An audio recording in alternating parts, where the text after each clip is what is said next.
Okay, now it's time for our weekend recap. We're going to kick it off with the Friday night fights that took place in New Hampshire, the zone card. Kaylee Reis versus Jessica Kamara for what were the WBA and WBO titles at 140 pounds. There were a lot of people, they felt that Jessica Kamara had done enough to win this fight. Myself, I had Jessica Kamara picking up the first round, landing the cleaner shots, showing good movement. Nice low exchange towards the end of the round between both combatants, though I felt Jessica Kamara had done enough to win the first round. Kaylee Reis shot out like a bat out of hell in the second round. Bad intentions and heavy leather throughout. I thought the second round was a clear Kaylee Reis round. The third round was a little harder to score. There's a bit of a discrepancy there between how I scored that third round and how some of you out there might have scored that third round. I saw a lot of you guys out there gave that round to Jessica Kamara, and I see an argument for that between the speed, the counters. She was very alert. Left hook was a money punch most of the fight. Kaylee Reis wasn't tucking that chin, and she was there for it. Jessica Kamara capitalized, eye-catching counters,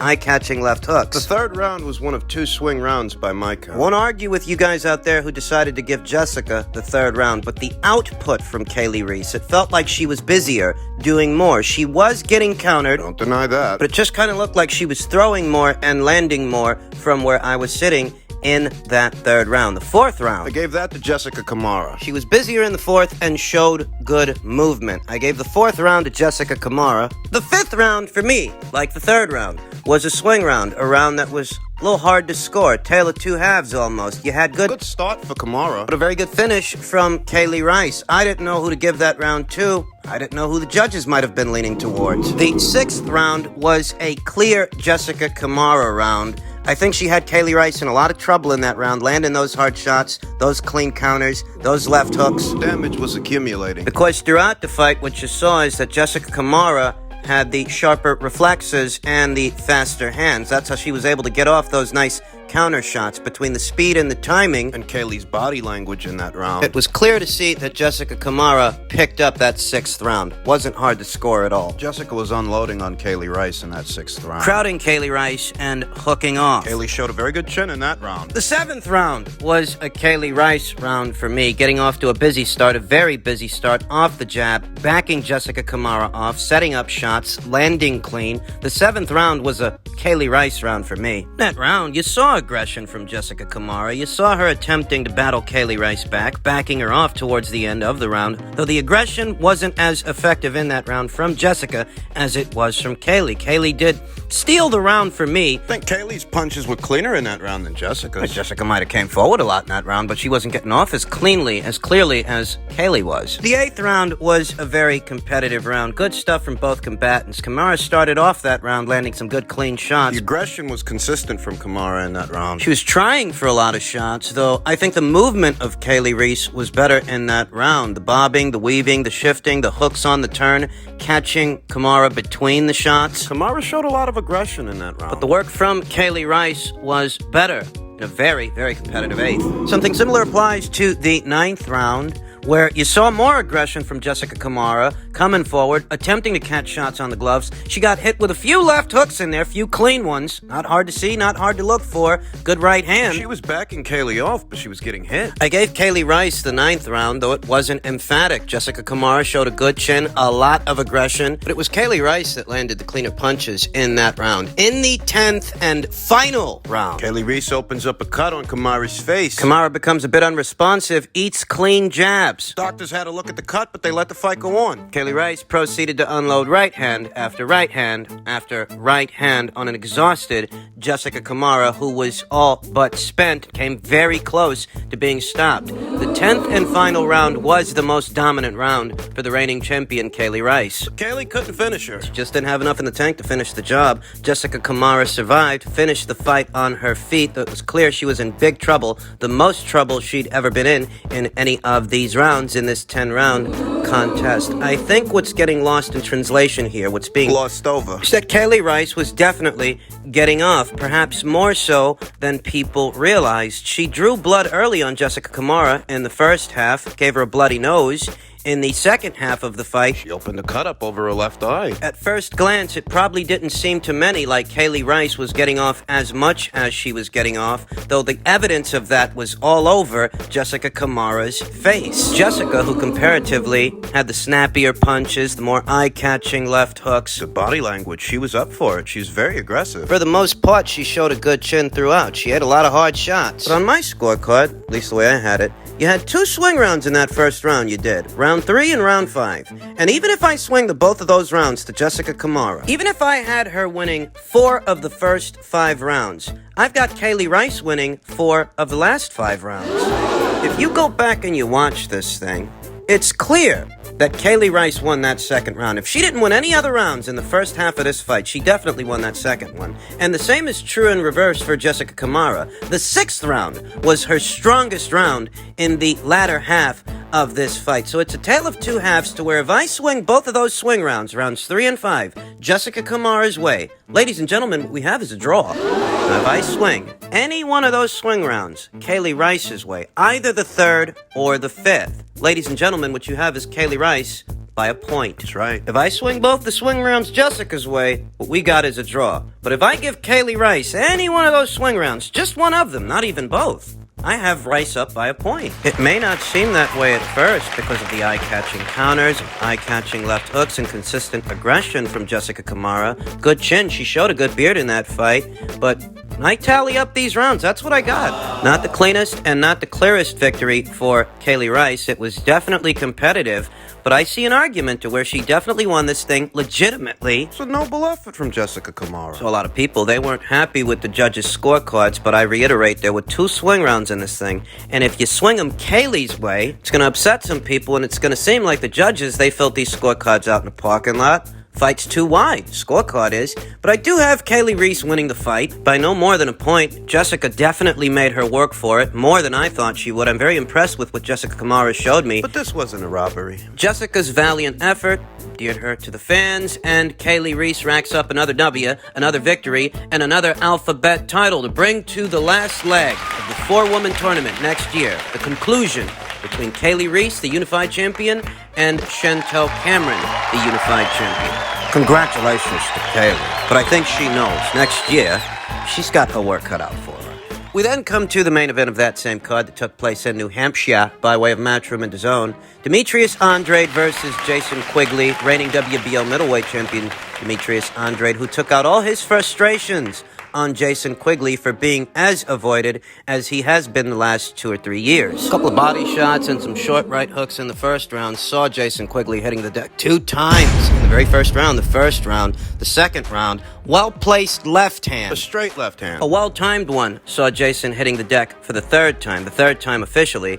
There were 4 recorded knockdowns in this fight, though there should have been 5. After Jason picked himself up off the canvas, after that straight left hand landed, Demetrius Andrade goes for the kill, wants to go home early, and he does as he unleashes a barrage of punches that finishes off Jason Quigley. Referee McConte waved it off. Demetrius Andrade makes it past Ireland's own Jason Quigley, and he makes it past him with style points. Style points the match, because in a fight like this where the obvious choice is Demetrius based on his track record thus far, and Jason's, where it's a foregone conclusion that Demetrius should get the W, the least he can do is do it in style. And that's what he did as opposed to Jermall Charlo against Brandon Adams, against Juan Montiel. You're expecting Jermall to win the both of those fights. Let's just be honest with each other and be honest with ourselves. In fights like that, where the man opposite the ring, Jermall Charlo, unheralded guys, you're already expecting that Jermall should make it past those guys. Nobody wants to see him waltz with them for 12 rounds, but that's exactly what happened. Whereas here with Demetrius Andrade, he drops a guy 4 times, he lets you go home early. 4 times on record, 5 unofficially. If Demetrius Andrade is as good as he says he is, then a guy like Jason Quigley shouldn't really be going the distance with him, and Demetrius shouldn't face much resistance. He shouldn't struggle if Demetrius Andrade is who he says he is. And he stayed in character, where Jermall Charlo in his last outing did not. You want guys like me to believe that Jermall Charlo is a boogeyman? Well, that's a tough sell when he's going 12 with a guy like Juan Montiel, with a junior middleweight and Brandon Adams. Demetrius Andrade did to Jason Quigley what Jermall should have done to those guys. Demetrius Andrade racks up the 5th title defense of his WBO middleweight title since having moved up to middleweight and fought for the vacant title against Walter Kantundukwa. Another successful title defense for two-division WBO champion Demetrius Andrade. And that's what resonates with me the most. He did what he was supposed to do in the best fashion to do it. Demetrius, comparatively, is more active than Jermall Charlo has been this year. He fought Liam Williams earlier this year and is capping off the year with this win over Jason Quigley, whereas Jermall has fought only once against an unheralded guy nobody wanted to see him in there with. I can't stress this enough. Those two guys need to fight. I firmly believe that Demetrius Andrade wants that Charlo fight, but the same is not true and reverse, and Jermall Charlo's gone as far as being vocal about it, saying nobody wants Demetrius Andrade's title. I wager that if it were someone else holding that belt, perhaps he might be a little bit more open to the idea of unifying, but as it stands, Demetrius wants the fight, has expressed an interest in it, and Jermall has done the opposite. Jermall does not want the fight. Well, Canelo's going to be a cruiserweight, so you can't use him as an excuse. Nobody wants to see Jermall Charlo in there with more Brandon Adamses, Dennis Hogans, and Juan Montiels. It's about time he find his fucking balls. Andrade Benavidez and nobody. It's either you unify titles with Demetrius Andrade in the middleweight division, or you fight your stablemate up there at super middleweight in David Benavidez, and nothing else will suffice. Congratulations to Demetrius Andrade on what was the 5th defense of his WBO middleweight title, the 5th successful defense. And let's hope that next year, Jermall Charlo comes around to the idea that maybe he shouldn't play it safe anymore. Maybe he should put it all on the line and fight in a big fight of his own against this same Demetrius Andrade. And finally, the main event of last night's card. Last night's welterweight super fight between the reigning WBO champion Terence Crawford and the former two-time welterweight champion Shawn Porter. I'm going to compartmentalize this as there is a lot to unpack in reference to this fight, so I'll limit this commentary to the fight itself. It's simple, really. It is. There are a lot of people that don't know what they're looking at and don't understand. These fucking guys couldn't score a fight to save their lives. Not that it matters, because the fight didn't go the distance anyway. Shawn Porter's own corner called it a night. Shawn Porter's own corner threw in the towel and pulled him out. Kenny Porter knew what was about to happen. I don't think Terence Crawford gets enough credit for being one of the strongest finishers, if not the strongest finisher, in the welterweight division. Every single fight he's had since moving up to 147 pounds has ended by way of knockout. You're a fool if you think that Kenny Porter don't know that. You're a fool if you think that Kenny didn't see what was about to happen to his son. Would have been a lot worse if he would have let the fight go on. In the fight, we saw several of Shawn Porter's signatures, his calling card, rushing the guy, crowding him, then proceeding to unload, turning the fight into a barroom brawl, or attempting to. And that didn't work with Terence due to Terence's footwork, his feet, pivots, and shifts. Rather than just engaging Porter in his aggression and allowing the fight to become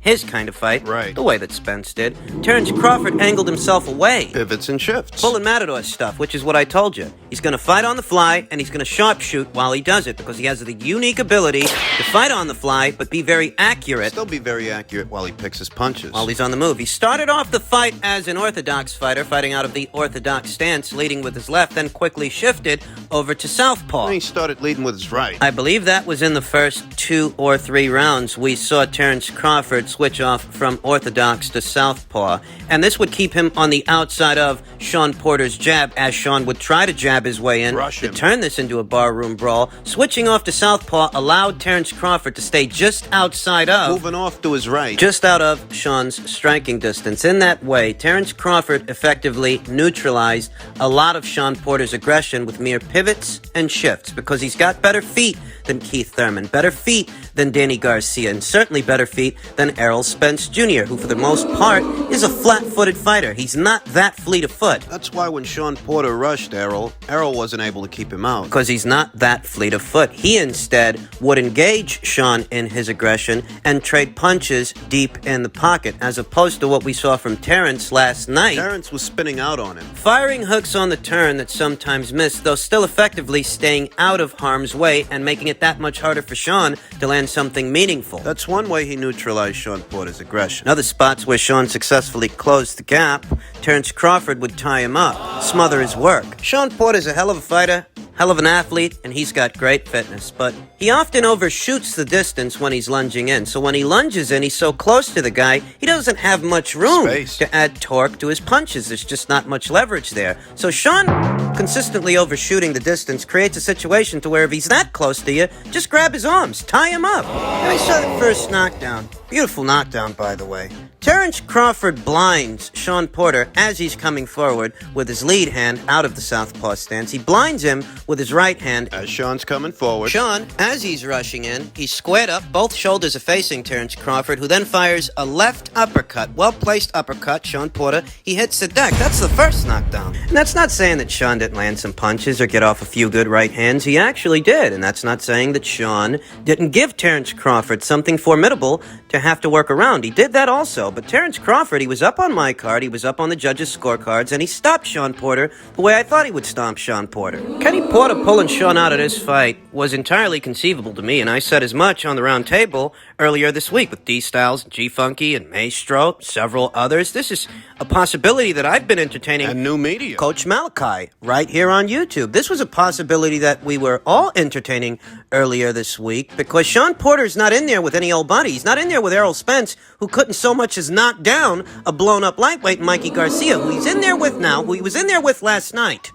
was arguably the strongest finisher in the entire division, and he had already hit the canvas 2 times. What the fuck do you think was about to happen? Oh, you say you had Sean Porter up on your card for having done what exactly? Lunge in and not land any clean punches? He wasn't landing cleaner punches than Terrence Crawford. He was charging him. He was definitely charging him, and Terrence Crawford did have to work around that, though all the same, the clearer photo finish punches were coming from Terrence Crawford. And what are you scoring exactly, if not clean punches? What, you gonna give defense to Sean Porter? What, you were giving Sean ring generalship more often than not, as opposed to Terrence Crawford? I hate to break the news to you, but you either know what to look for or you don't. You either know how to interpret the action and What's happening? what's winning one guy to fight and why. You either understand this or you don't. And your agendas, your biases, your preferences, the city you live in has absolutely nothing to fucking do with how a fight is scored. And it's that simple, really. So Terrence Crawford stopping Sean Porter late. Kenny pulling him out. Comes as no surprise to me. That's what I said would happen.